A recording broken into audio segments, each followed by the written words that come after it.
राधे राधे दोस्तों, आप सभी को धनतेरस पर्व की बहुत बहुत शुभकामनाएं।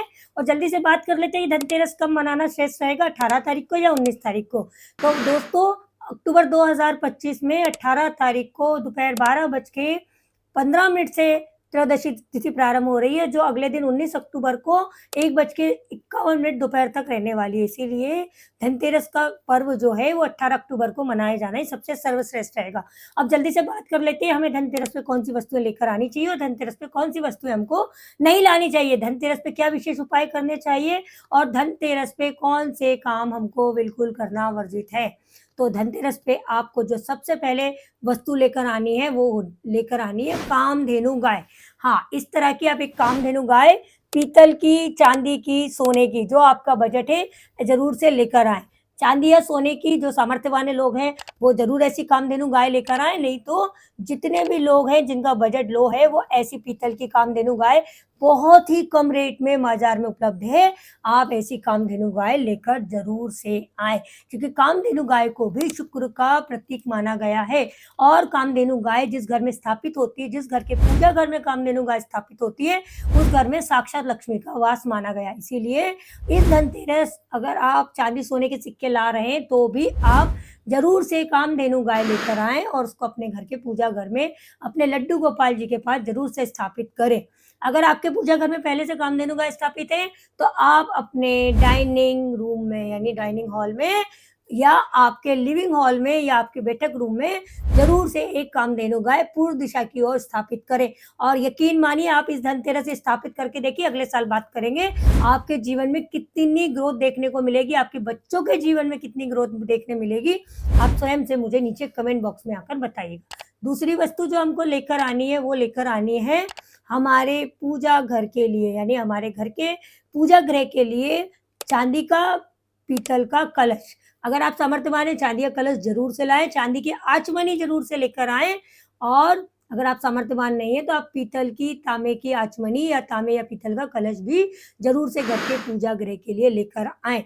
ऐसा करने से भी आपके जीवन में आपका चंद्र तत्व प्रबल होता है, सूर्य तत्व प्रबल होता है, और आपके घर के पूजा घर में जब उसमें जल भर के आप कलश रखेंगे तो आपके जीवन में कलेश दूर होंगे और आपके जीवन में दिन दूनी रात चौगुनी आप तरक्की करेंगे। अगर आपका सामर्थ्यवान है तो एक तांबे का या पीतल का कलश भी मंदिर में गुप्त दान जरूर करें। गुप्त दान मतलब एक ऐसा दान जिसको कोई देख नहीं पाए, मतलब आप चुपके से मंदिर में जाकर आपकी सामर्थ्य के अनुसार चांदी का, पीतल का या तांबे का कलश जरूर से दान करें। ऐसा करने से धनतेरस का आपको 2 गुना चौगुना लाभ मिलेगा।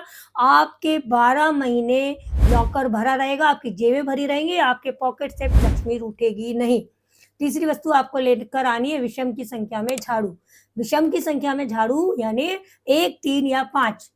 अक्सर हम जोड़ा लेकर आते हैं, जोड़ा हमको नहीं लेकर आनी है। सम झाड़ू नहीं धनतेरस पे लाई जाती है, विषम संख्या में ही धनतेरस में झाड़ू का लाने का विधान माना गया है। तो आप 3 झाड़ू लेकर आइए। एक झाड़ू का प्रयोग आप घर के मंदिर में यानी घर के पूजा गृह में करिए, एक झाड़ू का प्रयोग आप पूरे घर की झाड़ू लगाने में करिए, और एक झाड़ू आप हिसाब से शनि मंदिर में, क्योंकि इस बार धनतेरस पड़ रही है दिन शनिवार के दिन, तो गुप्त दान शनि के मंदिर में जरूर से करके आए। आपकी उस झाड़ू का उपयोग जब शनि मंदिर में होगा, आपके संघर्षों पे झाड़ू फिर जाएगी, आपके दुर्भाग्य पे झाड़ू फिर जाएगी, आपके कष्टों पे झाड़ू फिर जाएगी।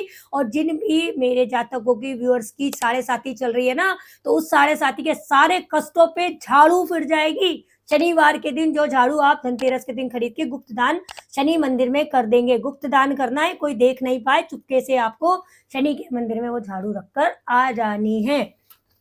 चौथी वस्तु आपको लेकर आना है सेंधा नमक। अब बहुत सारे क्लाइंट्स का मेरा क्वेश्चन आ रहा था, बहुत सारे मेरे डीएम में क्वेश्चन आ रहे थे कि समुद्री नमक लाना है कि सेंधा नमक लाना है। समुद्री नमक नहीं लाना है, आपको लेकर आना है सेंधा नमक, और उस सेंधा नमक से आपको पूरे घर में पोछा लगवाना है। साथ ही सेंधा नमक का एक कांच का बाउल भर के भी आपको आपके लिविंग एरिया में रखना है। ऐसा करने से आपके घर से नेगेटिव एनर्जी दूर हो जाएगी, दुर्भाग्य दूर हो जाएगा और पॉजिटिव एनर्जी आपके घर में बनी रहेगी।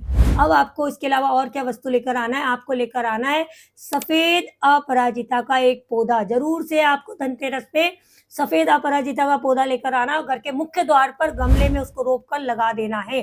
सफेद अपराजिता का फूल साक्षात लक्ष्मी का फूल कहा जाता है। ऐसा सबसे ज्यादा प्रिय लक्ष्मी का पुष्प अगर कोई है तो सफेद अपराजिता का पुष्प है। साथ ही धनतेरस के दिन कुबेर जी की पूजा होती है, धनवंतरी जी की पूजा होती है। धनवंतरी जी को भी अपराजिता का सफेद पुष्प ही चढ़ाया जाता है। इसीलिए अपराजिता का सफेद पुष्प का पौधा आप जरूर से धनतेरस, इस बार धनतेरस को लेकर आए और घर के मुख्य द्वार पर उसको गमले में जरूर से लगाएं। शाम के समय उसमें घी का दिया जलाएं और फिर आप देखिए आपके घर में कैसे पॉजिटिव एनर्जी आती है, आपके घर में कैसे स्थायी लक्ष्मी का वास होता है। तो अपराजिता का पौधा आप जरूर से घर के मुख्य द्वार पर इस धनतेरस लगाएंगे, ये आप मुझसे वादा करिए, क्योंकि मैं तो चाहती हूँ भाई मेरे व्यूअर्स जो है वो बहुत जल्दी सुख समृद्धि से परिपूर्ण हो जाए। और जल्दी से फिर मुझे नीचे कमेंट बॉक्स में बताइएगा आपको कितना लाभ हुआ। और आपको लेकर आना है धनतेरस पे सबसे जरूरी और कीमती वस्तु, वो लेकर आना एक पीले कलर का झंडा।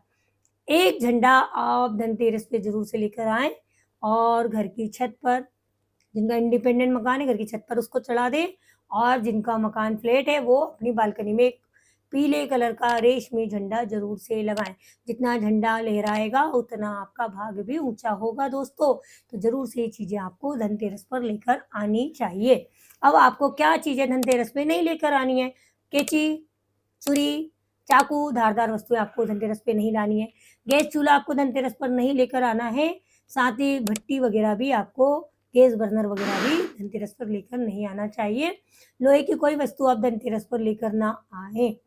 बहुत सारे लोग स्टील की चीजें खरीदते हैं, लेकिन स्टील को भी लोहा ही माना गया। चूंकि धनतेरस शनिवार के दिन पड़ रही है तो मेरा आपसे विनम्र अनुरोध है कि अगर आपका बजट नहीं है तो मैंने आपको बताया आप पीतल की कामधेनु गाय ले आइए, बहुत सस्ती पड़ेगी। आप अपराजिता का पौधा ले आइए, बहुत सस्ता पड़ेगा। लेकिन स्टील के बर्तन शनिवार के दिन पड़ने वाली धनतेरस पर बिल्कुल लेकर ना आए, ये आपके दुर्भाग्य को आमंत्रण करेगा। साथ ही जूते चप्पल लेकर नहीं आना है। प्लास्टिक की कोई रेक, प्लास्टिक से बनी कोई वस्तुएं लेकर आने से भी आपको बचना चाहिए। झारा, खोचा, चम्मच, कटलरी सेट, ये भी आपको धनतेरस में पूजनीय नहीं माना गया है। आप अपने शौक के लिए लाना चाहते हैं तो धनतेरस के पहले ले आइए, बाद में ले आइए, लेकिन धनतेरस वाले दिन ये चीजें नहीं लेकर आनी चाहिए। अगर आप सामर्थ्यवान हैं तो एक चांदी की थाली भी आप जरूर से लेकर आए। 5 पीली कोड़ियां आप जरूर से धनतेरस पे लाएं। और अगर आपका बिल्कुल ही बजट नहीं है, आप बहुत ही आपका बजट कंजस्टेड है, कुछ भी नहीं ला सकते, तो 7 खड़ी हल्दी की गठाने लेकर आइए।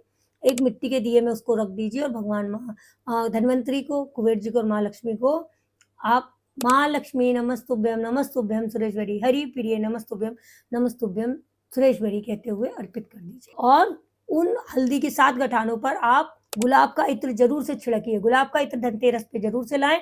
चांदी सोने के बर्तन ला रहे हैं, सोने चांदी के सिक्के ला रहे हैं, तो भी आप जरूर से गुलाब वाला इत्र लेकर आए। गुलाब का इत्र माँ लक्ष्मी को अति प्रिय, और जिस घर में भी गुलाब का इत्र धनतेरस के दिन प्रयोग हो गया उस घर में भैया धन लक्ष्मी कहीं नहीं जाने वाली।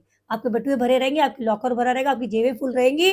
और वह इत्र आप धनतेरस से प्रयोग करना शुरू कीजिए और उसको वर्ष भर आप शुरू लगाते रहिए। फिर देखिए आपके घर में कैसे लक्ष्मी का स्थायी वास होता है। तो ये चीजें थी जो धनतेरस पे बिल्कुल आपके बजट में आप लेकर आ सकते हैं और आपको लेकर आना ही चाहिए।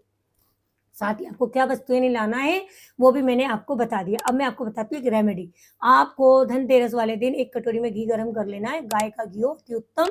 अगर गाय का घी उपलब्ध नहीं है तो जो भी पैकेट बंद आपको घी उपलब्ध है आप वो उपयोग कर सकते हैं। घर का बना घी भी आप प्रयोग कर सकते हैं। उसमें डाल लीजिए गर्म करने के बाद थोड़ा सा कपूर, थोड़ी सी पीली सरसों और थोड़ा सा आपको डाल देना उसमें काला तिल।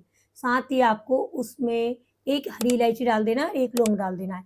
ये सारी चीजें घी गर्म करके इसमें आपको एक दिया तैयार कर लेना है और इस दिए को आप माँ तुलसी को अर्पित कर दीजिए, शमी के पौधे को अर्पित कर दीजिए या पीपल को अर्पित कर दीजिए।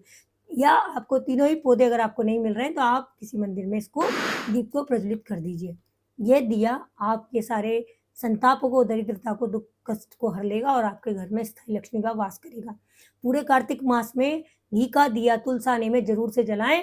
ऐसा करना आपको अक्षय पुण्य का लाभ देगा, क्योंकि कार्तिक का जो मास है वो श्री हरि विष्णु को अति प्रिय है और श्री हरि विष्णु के चरणों में रहती है माँ लक्ष्मी। तो लक्ष्मी जी को अगर आपको वश में रखना है तो श्री हरि विष्णु को वश में रखना पड़ेगा और उसका सीधा साधन है तुलसी की पूजा।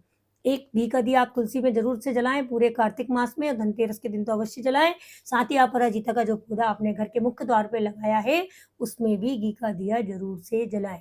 साथ ही धनतेरस के दिन कांच के एक बाउल में सेंधा नमक भर के जरूर से आप अपने लिविंग एरिया में रखें, ये करना बिल्कुल ना भूलें। घर के अंदर से 3 बार फिटकरी उतार के आप जरूर से चौराहे पर फेंक दीजिए या घर से बाहर उसको फेंक दीजिए। ऐसा करने से भी आपके धनतेरस पे सारे दुखों का नाश होगा और माँ लक्ष्मी की कृपा बरसती रहेगी। तो ये मेरा धनतेरस आधारित वीडियो था। अगर आपके कोई क्वेश्चन ऐसे हैं जो आपको मुझसे करने हैं तो आप मेरे से डीएम में आके कर सकते हैं। नीचे कमेंट बॉक्स में भी जय माँ लक्ष्मी लिख कर मुझसे क्वेश्चन कर सकते हैं। साथ ही अगर आपको मेरा वीडियो पसंद आया हो तो इसको भी ताशा को जरूर से सब्सक्राइब करें और वीडियो को लाइक करके जरूर से जाएं। तो ऐसे ही मनोरंजक और रोचक ज्ञानवर्धक वीडियो के लिए मेरे साथ बने रहिए। आज के लिए इतना ही। स्वस्थ रहिए, प्रसन्न रहिए, मस्त रहिए और कहते रहिए राधे राधे।